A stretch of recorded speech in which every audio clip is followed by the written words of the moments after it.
নমস্কার, আমার চ্যানেলে নতুন একটি রেসিপিতে সবাইকে স্বাগত। দেখুন, আমি এখন একটা নতুন রেসিপি বানাবো। তার জন্য কিছু মশলা আমি পেস্ট করে নেবো। এখানে কিছুটা আদা, রসুন, পেঁয়াজ, টমেটো আর কয়েকটা কাঁচা লঙ্কা নিয়ে নিয়েছি। আর মিক্সি বাটিতে আমি জায়ফল একটুখানি ঘষে দিয়েছি, এর মধ্যে আমি মশলাগুলো নিয়ে পেস্ট করে নেব। আর আমি কিছু খাড়া মশলা বা গোটা মশলা নিয়ে নিয়েছি। দেখুন, এটা আমি ফোড়নে দেবো। জয়িত্রী, তেজপাতা, শুকনো লঙ্কা আর গোটা গরম মশলা, গোলমরিচ। আর আমি এই সবজিগুলো ওটার মধ্যে, ওই রেসিপিটির মধ্যে দেব। আর আমি এখানে নিয়ে নিয়েছি 400 গ্রাম চিকেন, মুরগির মাংস।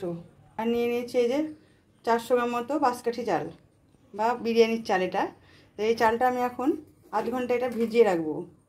প্রথমে আমি এটা জল দিয়ে এখন আধ ঘন্টা ভিজিয়ে রেখে দেবো।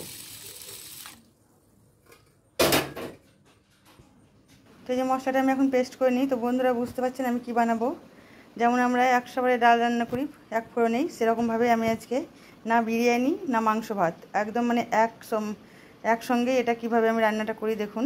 করার জন্য আমি হাঁড়ির মধ্যে, এটা আমি হাঁড়িতে রান্না করব, সর্ষের তেল দিয়ে দিয়েছি। আমি এটা দুটো তেল দিয়ে রান্না করবো, সর্ষের তেল এবং রিফাইন তেল দুটোই দেবো। প্রথম কিছুটা পেঁয়াজ ভেজে নেব, পেঁয়াজ বেরেস্তা করে নেব। পেঁয়াজটা ভাজা হয়ে গেছে, এবার আমি এটাকে উঠিয়ে নেব। দেখুন, এইভাবে লাল লাল করে ভাজতে হবে পুরো। তুলে নিয়েছি, এবার আমি সর্ষের তেল দিয়ে দিলাম আবার কিছুটা। এই যে গোটা মশলা বা খাড়া মশলাগুলো দিয়ে দিচ্ছি। আবার আমি পেঁয়াজ দিয়ে দিচ্ছি। এই পেঁয়াজের মধ্যে আমি আলু আর গাজরটা দিয়ে দেবো। আমি একটুখানি রিফাইন তেল দিয়ে দিচ্ছি। আলু আর গাজরটা আমি ভালোভাবে আমি মাংসগুলোর মধ্যে দিয়ে দেবো।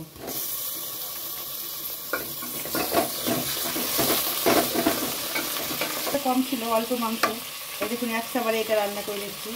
আর যদি এটা মাংসটা যেবার রান্না করতে তো অনেক ঝোল দিতে হতো, তার থেকে না বিরিয়ানি না ভাত, মাংস ভাত সুন্দর একটা এটা বিরিয়ানিও হবে না, ঠিক ভাতও হবে, মানে মাংস দিয়ে ভাতও হবে না। একটা দারুণ রেসিপি হবে, শুকনো করে চপ টেস্টি। লবণ দিয়ে দিচ্ছি, একটু অল্প একটুখানি হলুদ। এখন মশলাটা অ্যাড করে দিচ্ছি। বেসিক মশলা কিছু জিরে গুঁড়ো, ধনে গুঁড়ো আর লঙ্কা গুঁড়ো দিয়ে দিচ্ছি। সামান্য একটুখানি বিরিয়ানির মশলাটা আমি এখনই দিয়ে দিলাম। এই রান্নাটা ভীষণ টেস্ট হবে, ওই জন্যই একটা ধুয়ে একটু জল দিয়ে দিচ্ছি। কষে নেব। দুটো কাঁচা লঙ্কা দিয়ে দিচ্ছি। এবার আমি কিছুক্ষণ ঢাকা দিয়ে সেদ্ধ করে নেব। মাংসটা কষানো হয়ে গেছে, দেখুন মাংস সেদ্ধও হয়ে গেছে এবং আলুও সেদ্ধ হয়ে গেছে। এবার আমি এর মধ্যে দিয়ে দেবো জল। এবার আমি ভাতের মতোই পুরো জল দিয়ে দেবো মাংসের মধ্যে। এখন জল দিয়ে দিলাম আর গ্যাসের ফ্লেমটাও আমি একটু হাই করে দিয়েছি। এবার মাংসের ঝোলটা ফুটলে আমি চালটা দিয়ে দেবো। ঠিক আছে, এবার আমি চাল ভিজে রেখেছি আধ ঘন্টা আগে, চালটা আমি দিয়ে দেবো।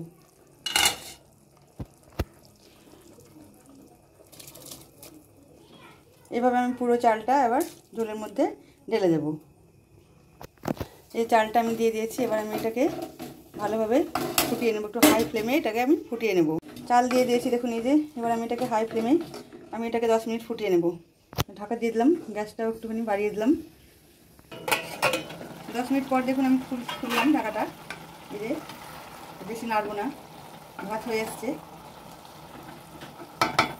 আমি টক দইটা প্রথমে দিতে ভুলে গেছি, এখন দিয়ে দিচ্ছি। টক দইটা দেওয়ার পর আমি একটুখানি নেড়ে দেবো এটা। দেখুন বন্ধুরা, কত সুন্দর হয়েছে। পেঁয়াজ ভাজাটা দিয়ে দিচ্ছি, বেরেস্তা। এই যে কাঁচা লঙ্কাগুলো, আর এটা একটুখানি টমেটো কুচি, আর দিয়ে দিচ্ছি গাজর কুচি। এটা দিয়ে এবার আমি এটা আর একটুখানি উপর থেকে ঘি দিয়ে দেবো। দিয়ে আমি এটাকে ঢাকা দিয়ে এখন রেখে দেবো। এই রান্নাটার একটাই ফায়দা বন্ধুরা, আপনাদের আর এক্সট্রা বাটি লাগবে না, একসঙ্গেই একদম মাংসের ঝোল সমস্ত মাখানোই থাকলো। কত সুন্দর এই রান্নাটা, দারুণ খেতেও দারুণ লাগে, মনে হবে যেন বিরিয়ানি খাচ্ছেন, এত সুন্দর। আমি দিয়ে দিচ্ছি একটুখানি ঘি। এটা আমার বাড়ির ঘি, একদম টাটকা ঘি, প্রচণ্ড সেন্ট, গন্ধটা খুব সুন্দর। এবার এটা আমি 5 মিনিট ঢাকা দিয়ে রেখে দেবো।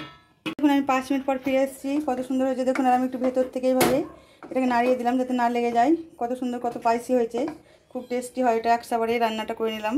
তো আপনারা এইভাবে একদিন করে খাবেন আর আমাকে কমেন্টে জানাবেন। আর আমার রেসিপিটি ভালো লাগলে আমার ইউটিউব চ্যানেলটি সাবস্ক্রাইব আর ফেসবুক পেজটি ফলো করে দেবেন। আপনারা ভালো থাকবেন, সুস্থ থাকবেন। আজ তবে এইটুকুই।